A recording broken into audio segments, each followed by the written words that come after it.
يا أيها الذين آمنوا اتقوا الله حق تقاته ولا تموتن إلا وأنتم مسلمون واعتصموا بحبل الله جميعا ولا تفرقوا ولتكن منكم أمة يدعون إلى الخير ويأمرون بالمعروف وينهون عن المنكر وأولئك هم المفلحون. الله ولي الذين آمنوا يخرجهم من الظلمات إلى النور والذين كفروا أولياؤهم الطاغوت يخرجونهم من النور إلى الظلمات أولئك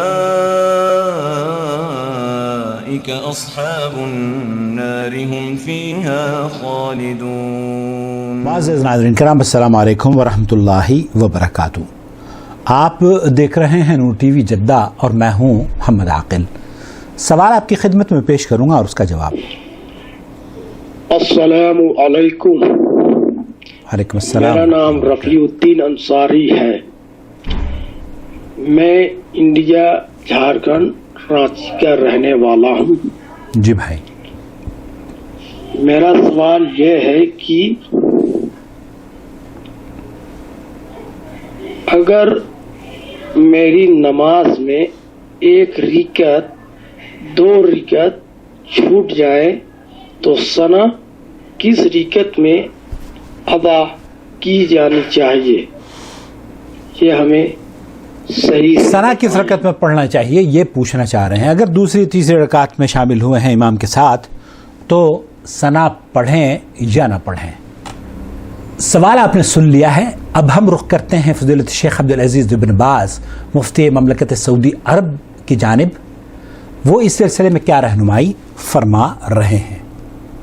یہی سوال پوچھا گیا ہے ہم سے. يقرأ الفاتحة إذا كان يخشى ركوع الإمام.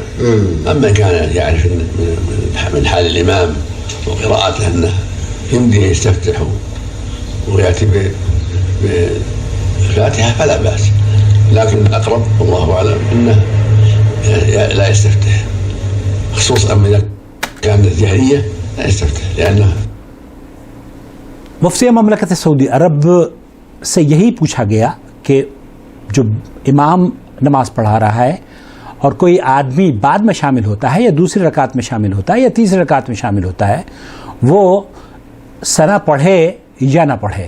شیخ فرما رہے ہیں کہ اگر جہری نماز ہے، جہری نماز میں سورہ فاتحہ پڑھے، کیونکہ حکم یہ ہے کہ آپ خاموشی سے تلاوت سنیں، لیکن سورہ فاتحہ کا پڑھنا واجب ہے اور سورہ فاتحہ کے پڑھے بغیر نماز نہیں ہوتی.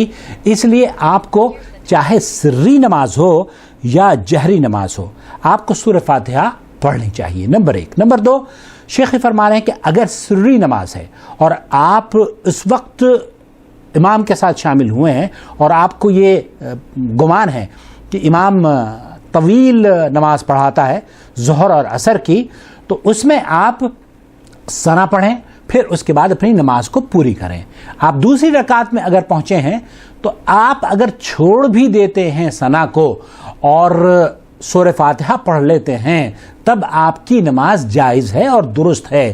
لیکن اگر آپ ثنا بھی نہیں پڑھتے اور سورہ فاتحہ نہیں پڑھتے، سورہ فاتحہ نماز کا رکن ہے، اس لیے سورہ فاتحہ کا ہر حال میں اہتمام کیجیے. کسی بھی رکعت میں آپ شامل ہوں اس رکعت میں آپ سورہ فاتحہ ضرور پڑھیے. لیکن اگر آپ سری نماز میں یا جہری نماز میں شامل ہوتے ہیں اور سورہ فاتحہ پڑھ کر اپنی نماز کا آغاز کر دیتے ہیں امام کے پیچھے تو کوئی حرج نہیں ہے، یہ بھی جائز ہے. اور آپ اگر سری نماز میں شامل ہوئے ہیں تو آپ کو سورہ فاتحہ سے پہلے اگر وقت ہے تو سبحانک اللہم یا اللہم باعد بینی و بین خطایا، اس طرح کی جو دعائیں اللہ کے رسول صلی اللہ علیہ وسلم سے ثابت ہیں وہ پڑھ لیں اور پھر اس کے بعد سورہ فاتحہ پڑھیں. یاد رکھیں ہمارے یہاں جو کوتاہی ہوتی ہے وہ یہ کہ ثنا تو پڑھ لی جاتی ہے لیکن الحمد کو چھوڑ دیا جاتا ہے. بالکل معاملہ برعکس ہے. ثنا کا پڑھنا اگر آپ سے چھوٹ جاتا ہے، شیخ عبدالعزیز بن باز رحمۃ اللہ علیہ مفتی مملکت سعودی عرب یہ فرما رہے ہیں کہ اگر ثنا کا پڑھنا آپ سے چھوٹ جاتا ہے یا آپ قصدن بھی چھوڑ دیتے ہیں تب بھی جائز ہے. لیکن اگر آپ سے سورہ فاتحہ چھوٹ جاتی ہے امام کے پیچھے، چاہے جہری نماز ہو یا سری نماز ہو، تو آپ کو آپ کی نماز نہیں ہوگی، کیونکہ اللہ کے رسول صلی اللہ علیہ وسلم نے فرمایا ہے لا صلاۃ لمن لم یقرأ بفاتحۃ الکتاب. اس آدمی کی نماز نہیں ہوتی جس نے نماز میں سورہ فاتحہ نہیں پڑھی. اپنا بہت خیال رکھیں. اس طرح کی ویڈیوز اگر آپ پسند کرتے ہوں تو پلیز شیئر کیجیے اور ہمارے چینل کو سبسکرائب کر دیجیے، بیل آئیکن دبا دیجیے تاکہ ہماری تمام ویڈیوز کی نوٹیفیکیشنز آپ تک پہنچتی رہیں. والسلام علیکم ورحمۃ اللہ وبرکاتہ.